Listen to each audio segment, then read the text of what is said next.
All right, so game 2 in a best of 3 featuring 3D versus Gamma Squad on Cursed Hollow. Mystic, do you still feel the shields are the way to ban? And if not, who do you ban other than Tass and Zarya? Well, shields are kind of universal here. They're good on any map because no matter what you do, you're going to be taking damage and you're most likely going to be fighting, even if it is a little bit. So I'd say the shield bans are still the way to go. All right, and we see the Tassadar coming out right away.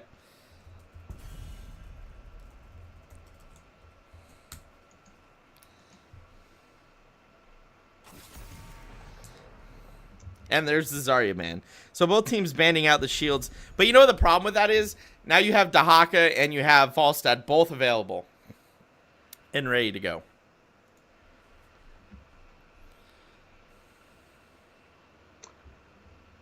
Yep, that is definitely true. Right? So, like, you know, yeah, that's what's next. So we got the shield bans out of the way. What's your first pick? Are you going Falstad? Are you going Dahaka? Or are you saying, you know what? I'm not even going to worry about one of those globals. I'm just going to draft a 4-man hit squad so I can Lost Vikings this map. I would probably... I'd like to say I'd pick up the Falstad first because he's very good on this map. But they pick up the Malfurion. No globals yet.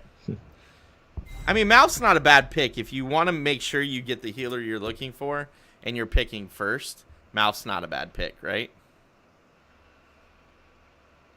So I can support that. I can totally support that. By the way, Light Godem, thank you for the follow.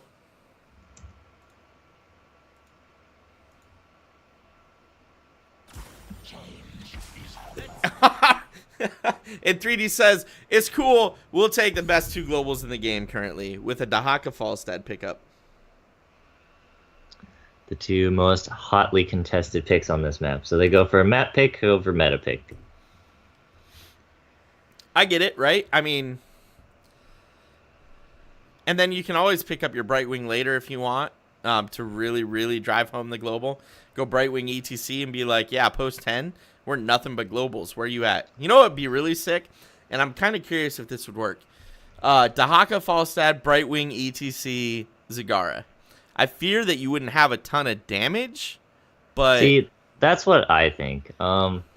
If you choose a lot of globals, I'd like to say that global heroes are slightly weaker than some of their non-global counterparts. So, but they make it up with the global. So if you choose too many, I feel like your team is a little bit undervalued, even if you do have that global presence. Okay, all right. And we see Arthas Li Ming come out. Li Ming is great on this map for the poke.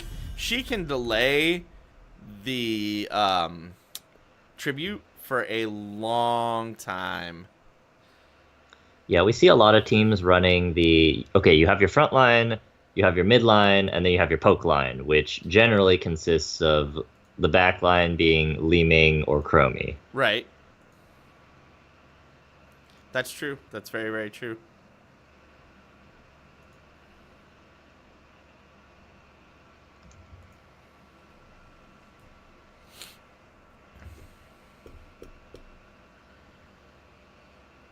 Ooh, I really like that idea. Right now, 3D is showing the Sonya ban.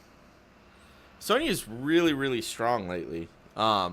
Between buffs and nerfs that happen to everybody else, Sonya's really, really, really strong now. She's a great solo laner, and she gets a lot of work done, I feel like. Yeah, so they do ban out the Sonya. They say, hey, we picked the Haka. We'll probably be picking another tank, and most tanks are melee, right? Right. So they ban out the Sonya and say, all right, we're not having any of the Sonya invincible business. No leap for you. But now, what do you ban if you're Gamma Squad, right? Never mind. Lucio. The other healer. All right. So, yeah, but that still leaves Rhaegar available for 3D, right? It's not like Rhaegar's garbage. But But, you know, Vala's available too. You could even go Ariel Vala here. This is true, but they decided to go Anubarak. That's the bad part about. Yeah, that's the bad part about the banning out the Lucio. You choke out their healers, but you did pick the Li Ming, so the Anubarak has to come out. Actually, I've been playing a lot of Anubarak lately based on the changes to ETC, and I've found that he works in almost every situation. And there's the Rhaegar pick.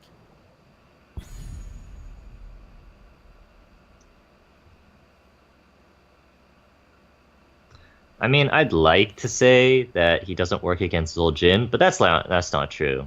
He just picks Cocoon, and he cocoons Zul'jin. True, true.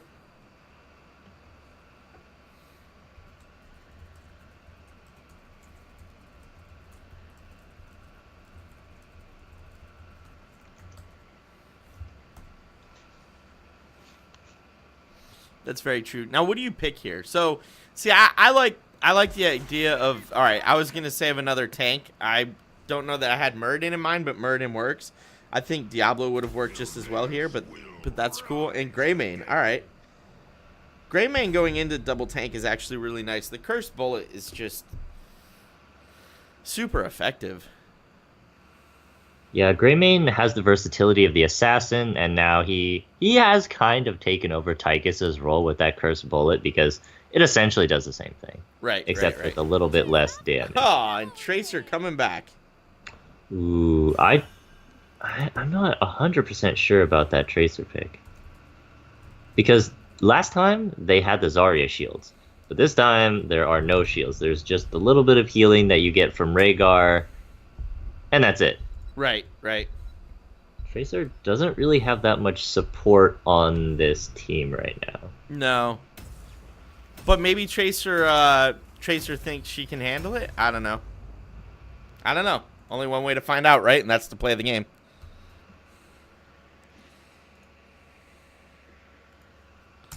All right, so for the red team Gamma Squad, now that I have this stuff worked out, we have Beckwin on the Malfurion, Peng on the Arthas, Jin and Juice on the Li Ming, Bridge to Death on the Muradin, and King Knight on the Greymane. And for Team 3D, we have Fekit once again on the Tracer, Ruckle on the Anubarak, Shadow Blades on the Falstad, J Money on the Dahaka, and Rush once again on the Rhaegar. This should be a good game. I look forward to seeing how this game goes. I think in a vacuum, I feel like 3D had won the draft until the Tracer pick. I agree with you. I'm not 100% sure on that Tracer pick. I am also very worried for that Tracer, but she showed us last game that she was a very capable Tracer, so let's see how she does this game. That's true. That's very true.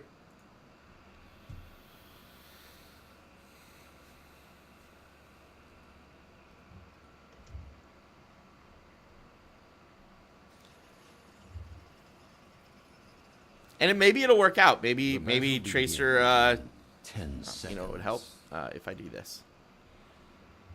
Maybe Tracer will surprise us both. 4, right? 3, 2. Yeah. It's always possible. Let the battle begin. All right, so jumping in, let's see what happens. We do have the 5-on-5 coming to the middle. Let's pokey, proddy, and see if we can get any damage in.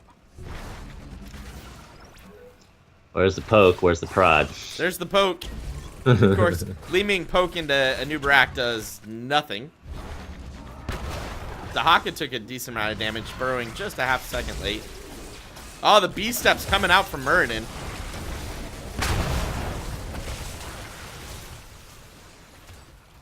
Ooh, Arthas gets taking a decent amount of damage there, yeah. Dahaka also taking a decent amount of damage, and Anubarak goes down first. I did not think that was going to go that way, and then it went that way. But the power of the globals has been shown. Falstad flying to the top. Dahaka burrowing to the bottom. And out we go, soaking as fast as we can. Looks like we're going to have a 2-on-1 bottom lane and a 3-on-2 mid lane. Let's see if Arthas and Greymane can make something happen here. I expect they can against the Dahaka. Ooh, the root comes in. Dahaka dives underground and ignores it. Arthas now coming top lane to help his Malfurion and Murden. Oh, diving in deep. This could be a mistake. Arthas is now here. A new Barak, though, with the stun. Oh. Murden so low. That's the power of Murden, though. Just back out. Let your trait heal you right back up. And did he go Murden? Okay, he went Perfect Storm. And when you look at Greymane's talents, he has not gone Cocktail build as to start. Really? You're right. Wolfheart. All right. It's more like the auto attack build. All right. Look. We have a new Barak and Rhaegar grabbing the Siege Giant camp as soon as they spawn. We also have Greymane and Arthas doing the same. Slightly slower than a new Barak and Rhaegar, but still doing it. Oh, this could spell trouble for Li Ming top lane. Tracer appears to have been thinking about rotating up on her, but Tracer, you're killing me, girl. Make your mind up. Or maybe Tracer's just preparing for the curse tribute to spawn. Nope, here comes the rotation. Not going to be fast enough. Li Ming was sitting right on top of her wall.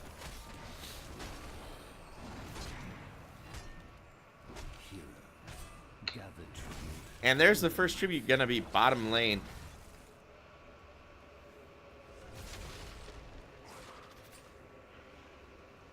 I think that's very fortunate for the blue team here, because there is the giants up in the top lane, and they have to clear them, and red team has to clear them out. Right, and Falstad can just fly down where Li Ming is stuck.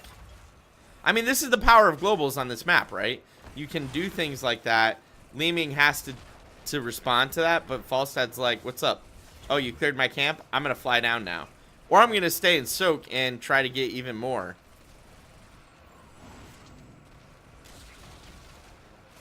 Oh, this could be going over. Greymane going down, though. Falstad flying in. Oh, not able to hit Arthas in time to interrupt that. So Tribute is going to go ahead and go over to Gamma Squad. But a ton of damage coming out, and Murden going down as well. So that was 2 kills for giving up the Tribute. Not a bad trade. Level 7 just around the corner for both teams. Pop the talents up so everybody can take a look. And now we have a little swap going on. Dahaka is now top lane versus Li Ming. And Falstad's bottom lane versus Arthas.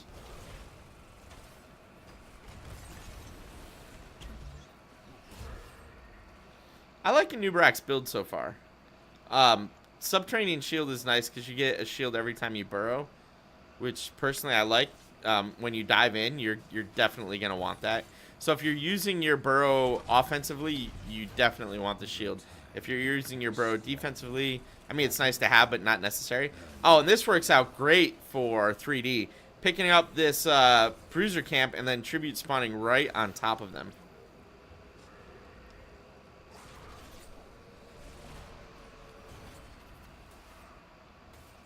And Nubarak zoning and Rhaegar picking up the Tribute as quickly as he can. He should be able to pick this up with minimal effort, and does get it. We do have a little, collapse happening on Falstad bottom lane, but he is able to escape. And Nubarak and Rhaegar are thinking about turning that around on Arthas, and they do so. Arthas is going down. Rhaegar not satisfied with that, wanted to go in on Murden, but changed his mind. Yeah, meanwhile, 3D did pick up that Tribute, so it's now 1-1. Dahaka pushed top lane in pretty decently, too. Most of the wall gone. That top cannon tower is all that's left, and really it just needs a couple of hits, and that'll be the end of that. Greymane swapping with Li Ming and trying to solo lane against the Dahaka. So this is the real power of the globals that we see, and it's less the globals and more 3D picked up 2 solo laners with Dahaka and Falstad, who both work in a team fight, both have global abilities, and can both push a lane in.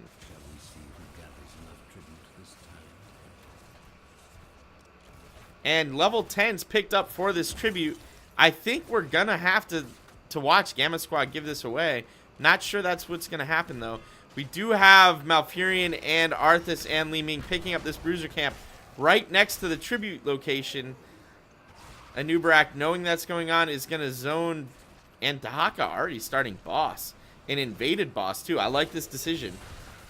Falstad flying up to help with this. This boss is going to go down pretty quick. And level 11 versus 9, I don't know that Gamma Squad wants to engage on this. They're not 10. They can go in. Gust already coming out and being used to secure that boss pickup. Great decision making all around by 3D. Yeah, this isn't exactly the latest game boss, so it's not going to do that much damage. It's probably going to take out this fort and maybe the front wall if they're lucky. But even the fort will give them a significant step up with the journey to level 13. And it'll get significantly more if they can grab this curse quick enough before anybody puts that boss down. So it's actually what's really going to do is it's going to let 3D get this curse basically for free. Li Ming and Greymane are top lane fighting the boss. So no one's here to stop him. Curse has been achieved. Oh, Murden, you might be in trouble, my friend. The fort has been cursed, so it does not fire any more shots right now. I knew that tongue was coming. He just couldn't quite land it. Boss has been killed, but that top fort completely gone. All the structures up to the keep wall have been eliminated in the top lane for Gamma Squad. And in comes the push to the keep wall in the bottom lane. Falstad just doing Falstad things and being annoying. Holding 3 members of Gamma Squad in the mid lane, while 4 members of 3D push the bottom lane. Wait a second, boys. Our fort is under attack, or our keep, rather. Right? Like, you guys might want to rotate around on that. Just throwing that out there. All right, and with only 20 seconds left, I like this. 3D picked up the Siege Giants. They have their 13s, and now I expect them to be going to their bottom lane boss, and it does look like that's what they are doing right now. I really like this call because that they go for it now instead of while the curse is going, is because if they tried to do this boss while the curse is going, the lanes would have pushed really hard and they would have lost out on a lot of EXP. Right. No, this was definitely the right decision. And we see basically, well, Giant Killer from Falstad and damage buff from Anubarak. So lots more hero damage about to come out here against Gamma Squad. And are we going to see? No, we're not going to see rotation. Oh, we might. I can't figure out if 3D wants to rotate up or if they're going to use this boss to try to get keep. Personally, I like the keep decision myself. I'd like to see him rotate in and take keep. And that appears to be what's going on here. Even if you do have a boss, this is kind of dangerous. Well, but you're up 14-12, right? So you're up a talent tier. They don't have their 13s. If you force them to try to defend against you, they're not going to trickle their 13s either, right? So you can attempt to push in and see if you can make this work or not. You just have to play carefully. But it could work for you. And it looks like it's going to work. And this is going to put them well ahead with their 16s. Because here goes the keep. That gust pushing everybody back away. Now I would expect to see 3D back out of this. Ooh, Dahaka taking a silence. But, oh, that was a great ancestral. Arthas getting really low here. Might go down. Arthas does go down. Followed by Murden. And this is the power of doing this, right? Now you've killed 2 members. You have a huge advantage. You're almost on 16. They're not even on 13 yet.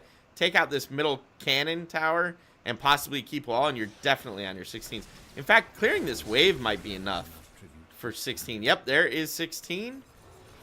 13 picked up at the same time for Gamma Squad. So still a talent tier down. This is a rough situation, Mystic. Yeah, not only are they a talent tier down, but 3 levels is actually pretty significant in terms of stats.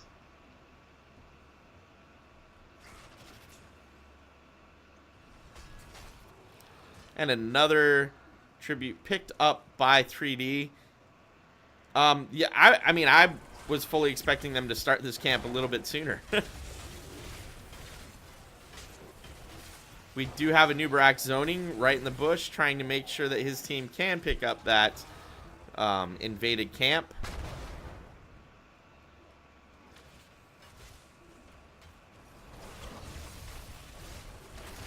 Ooh, they catch out this Arthas. Pops Army of the Dead, but is it enough? Yeah, it's not enough.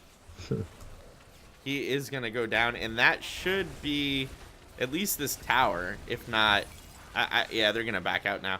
As I say, trying to get this keep wall might be risky.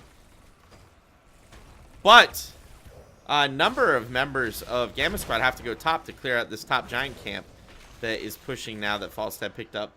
And boss, Gamma Squad boss is available now.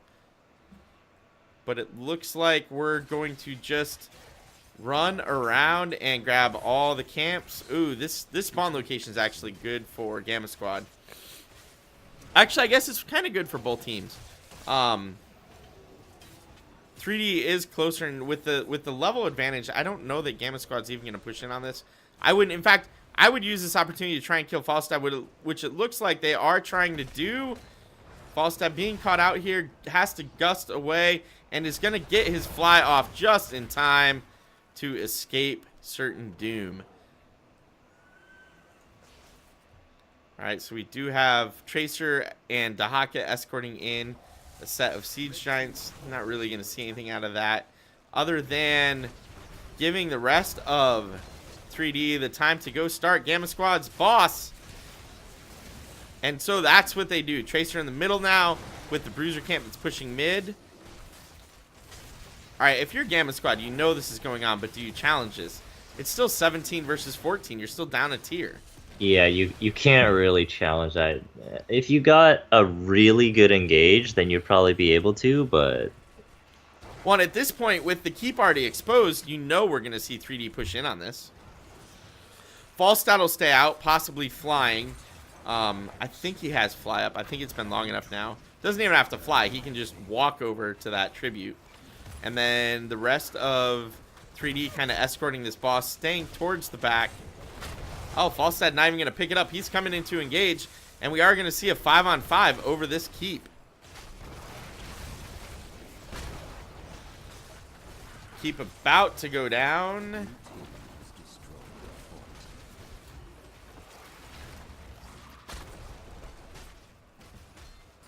Alright, so they got the keep. They're going to go ahead and back away. Rhaegar is picking up that curse. This is curse point, so that's going to be another curse going over to 3D. And I expect this to be another keep going down. The keep can't fight back. Curse bullet coming out again, going on a Nubarak, not doing... I mean, it's doing damage, but it's a Nubarak. Yeah, 3D going for a very methodical victory, taking out every single fort and keep and building. Oh, that was a great tongue onto Li Ming, not quite able to kill her. This is the engage, 16 versus 19. This is the only chance Gamma Squad has to really push in and try to make something happen. Muradin so low going down. Malfurion going down as well. That should actually end up being the game, especially now that Greymane's dead. Followed by Arthas. Li Ming, the only surviving member able to get into the Hall of Storms. But that should actually be the game. Core going down super fast here. The rest of 3D bouncing at Li Ming, saying, hey, what's up? Yeah, we know we can't get you, but that's going to be game number 2 in our best of 3, going over to 3D, securing their place in the round of 4, the final 4, rather, of Chair League Season 4.